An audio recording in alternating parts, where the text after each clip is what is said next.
This episode is sponsored by Smart Travel, a new podcast from NerdWallet. Before you book that next trip, it's worth asking a few smarter questions. Things like, does that travel card really justify its high annual fee? And when do points actually deliver strong value? Or are those flight deals that we just found really as good as they look? Smart Travel looks at those kind of decisions behind the booking with clear reporting from NerdWallet's writers and journalists so you can travel with more confidence. Travel smarter and spend less with help from NerdWallet.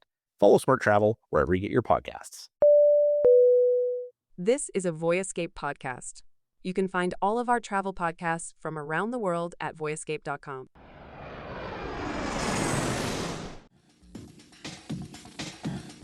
Amman, Jordan is a city that doesn't reveal itself all at once, and that's why we've decided to come back to it in a few episodes over the last few weeks. On the surface of the city, you're going to find ancient ruins, hills, markets, street food, and really a rhythm of daily life that makes one of the Middle East's most fascinating capitals. But if you spend just a little bit more time here, another Jordan starts to appear.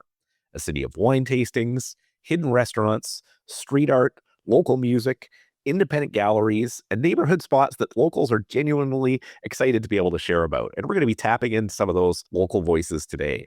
In our last episode, Lindsay Nieminen of Amman Food Tours helped us explore the city through its food. In this episode, we're going to get into food a bit, but we're also going to go beyond that. We're going to start talking to Joseph Mukarzel, who is the head of wine and retail at a place called 13C Wine and Spirits. Joseph did a great food and wine pairing, wine tasting experience for us with the wines from St. George Winery that's really helping put Jordan's wine scene on the map. He also has a tremendous restaurant there called Bar in the Back that I would highly recommend. Some great food and wine experiences to be found both at 13C and Bar in the Back. So two great places to check out if you're visiting Amman. But then we're going to dig into local favorites, where people like to eat, what apps they're using, where to find art, where to find music, and how to experience the city beyond the obvious stops. And in Madaba, there is a church. That's it. And the church is called St. George. And this is where the wine takes its name from. And then they planted 34 grape varieties across several locations. And one in Madaba and the other is in Kastam. Okay, it's another region. But today, all the vineyards are located in one region only. It's on the northern side of Jordan, in a region called Mafra. Okay, and the town is called Sama Sarhan. The reason for this is that after experience, we found out and we discovered that this is the best place to plant grapes. One of my favorite places is Sharif. It's a Lebanese restaurant. You have Khalil also authentic Lebanese food. The best pizza I tried, but I mean it's a delivery pizza. It's called Ned's. I mean, if you want to eat good pizza in Amman, MED''S. And you have to go to Swayfiye village. So Swayfiye is SWEIFEH. It's like in this outdoor mall, you have lots of restaurants, commerce. Very nice area to hang out with friends, to have coffee, to have a drink, to eat some good food. What about beyond getting into places to eat? What are some of the great markets in town? Great places to do some shopping and cool market experiences. Yeah, you have to go to Abdali. You have the mall and you have the boulevard. So Abdali is just facing the streets. Yeah. So the boulevard, it's also a series of commerce and restaurants. It's very modern. It's like 5 minutes away from here by the car, and there's a mall just next to it. You can walk. You have some fountains. You have restaurants on the side. You can smoke a shisha if you want. All in a very modern and pleasant, environment. And it's called Boulevard. The boulevard, the Abdali. Okay. Abdali. So ABDALI. Any apps you would recommend people that are good to have when you're here in town? Talabat. So I get my groceries and when I want food delivery. So for me, this is an essential because I don't have a car here. Yeah. So this is essential for me. So yeah, Uber, Talabat.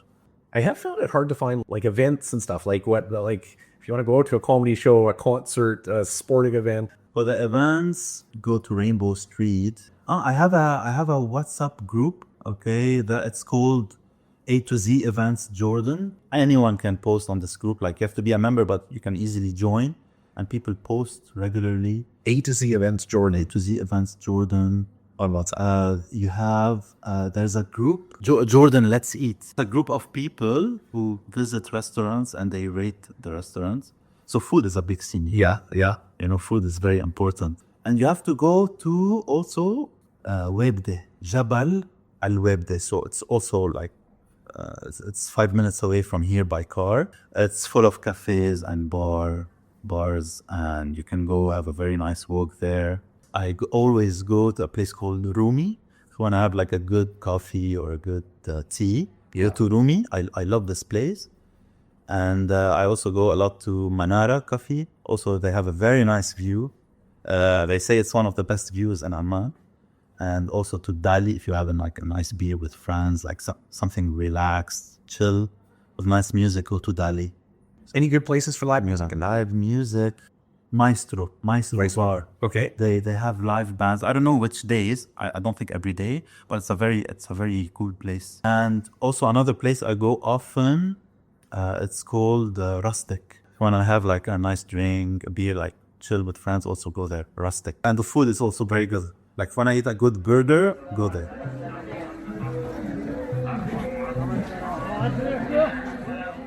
If you like local Korean dishes, it would go down to Jerusalem restaurant. Yes, it's called Jerusalem restaurant in the downtown. They have all kinds of local Jordanian dishes there. You can eat anything that you like. So it's very tasty, reasonable price. If you like to also go to the windmill, you can go to the windmill, Tawahin Al Hawa. What's the Arabic name? Tawahin Al Hawa. The best. And there is also a restaurant next to the Jordan Bank. It's called Abu Zagala. Okay. That's another restaurant which is really good and tasty. Okay. Yeah, for the local dishes. And do you like the sweet? Yes. The best sweet in Jordan is called kunafa. Is that the one that's like a cheese? Cheese, yeah. Yeah, we had last night, I think. But this one, the very sweet store, opened in Jordan since 1951. Yeah. Next to the Arab Bank at the downtown area. Yeah. A secret passageway to the right side of the bank. That's opened in 1951. Where he served the good kunafa and olive oil. It's called Habiba. Habiba. The name of the sweet store. Okay. Habiba.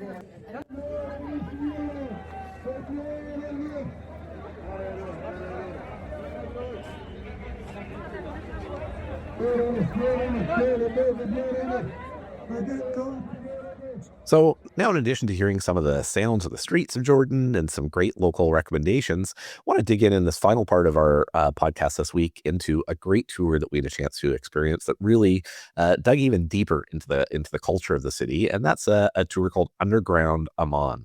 Underground Amman was born from the hip hop scene in Jordan, a member of the community of local artists there who really struggled because their lack of funding and recognition and acceptance for their vocation, decided to really dig in and showcase the art scene in the region, and they really want to promote, develop, and help really expose the world to this unique cultural art and dance scene that exists in the Middle East and specifically here in Amman. We had a chance to go out and do the tour together with the co-founder of Underground Amman, Ali Din. You can find all about their tours on his website at undergroundamman.com, or also on their Instagram as well, as a great resource for kind of what's happening in the city, as well as the local art scene. But you'll hear on the tour here, this is a lot different than a traditional tour. This is really going to show you the politics of the region and some of the history of the region through art and through the street art movement. And I thought it was one of the best ways to really get insights into local culture, one of the best tours that we did. I am not a big tour guy in general, but this is a tour that I was really impressed with. So we'll give you just a little bit of a sample of some of the types of things that you're going to discover on the tour. You know, the street art here is dominated by women. Really? Yeah, it's more women doing street art. Interesting. So I'm trying to get one of them So you to need do to get the one of the women tours. helping. Yes, yeah. Absolutely. To reflect it to people first. Like Now, why this. do you think that is? Why is it mostly women doing street art here? Well, I'm not the right person to answer this if I'm a woman. But I think it's one of the ways for them to express themselves. You know, street art for people who struggle also to show their struggles. Yeah. Women struggles here also. Yeah. Also, I think they're more connected to art, to emotions, more than men. Here, men, separated from emotions. I Okay. think it's everywhere. Like you cannot Yeah. cry as a man. Yeah. So I think that's one of the reasons also. Interesting. Yeah. So here we have this beautiful pyramid, and this one was painted by a Jordanian Armenian artist. There's a big Armenian community here in Jordan. And this artist, he called himself Sardine for the fish. And his signature is the paper boats. So this is something you will see all around the city. Because Sardine is a very active artist, and he's also a comic artist. So each character has a background story into it. But in general, painting the paper boats, he wanted to talk about the water issue in Jordan, which is something also the government don't talk about a lot. But unfortunately, Jordan is considered as the second poorest country around the globe with the drinkable water. So we have very, very big issue with water here in Jordan. Like for example, the Dead Sea, the water level each year it goes 1 meter down. According to the last study, they said now the Dead Sea has less than 30 years before it's totally gone. Yeah, if it keeps the situation like this. So there is so many political issues about the Dead Sea and the water in Jordan. And that's why you will see so many water tanks at the rooftops, because the municipality, it provides the water just for 1 day a week. And we have to fill out these tanks in that day. We use it for the rest of the week to reduce the amount of water we use on a weekly basis. Yeah, so if you run out of water during the week, you have to order a private water truck, which is more expensive. What's funny about the water issue in Jordan, that there is only 2 seas in Jordan. One is dead and one is red. Yeah, the Red Sea, the Dead Sea. So even the names are not very motivating for the water issue. And that's why our friend Sardine, he paints the paper boats to remind us about the water issue.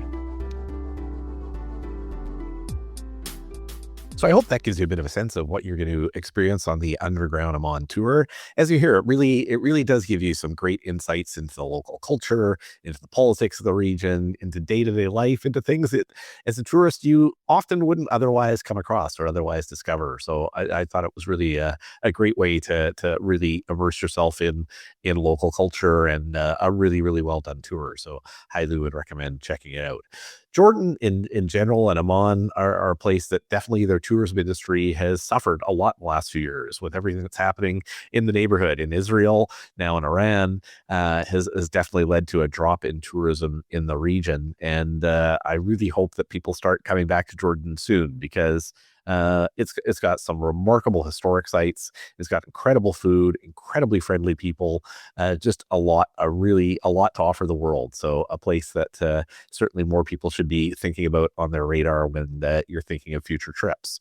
We're going to be coming back in future episodes throughout the year talking about some other great destinations in Jordan. Petra, probably one of the most well-known, incredible historic site there that we've got an episode coming up on. And I'm sure at some point we're going to get an episode done as well on Wadi Rum and some of the great outdoor adventures and expeditions that you can do in that region as well. But hope you'll come back and check out all of our travel podcasts from around the world. Every week we try and kind of bring you a different mini guide on a different destination to really inspire your travel, get you out traveling more and traveling better.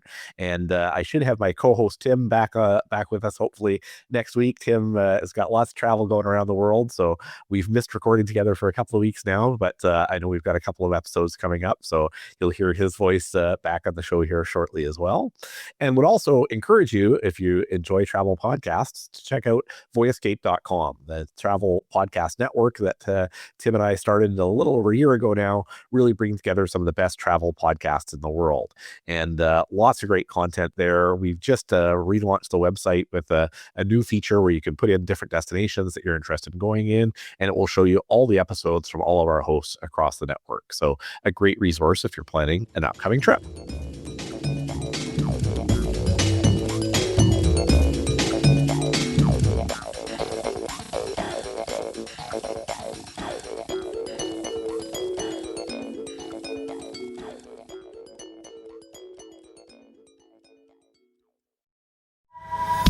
Hey guys, Aaron Miller here from Armchair Explorer, and I just wanted to let you know that our new series is out now. We've got kite skiing across Antarctica, Aboriginal storytellers, and the craziest whitewater race in the world. We're going on a bucket list hike across Italy. We're going to the fjords of Norway in search of the Northern Lights, and lots more.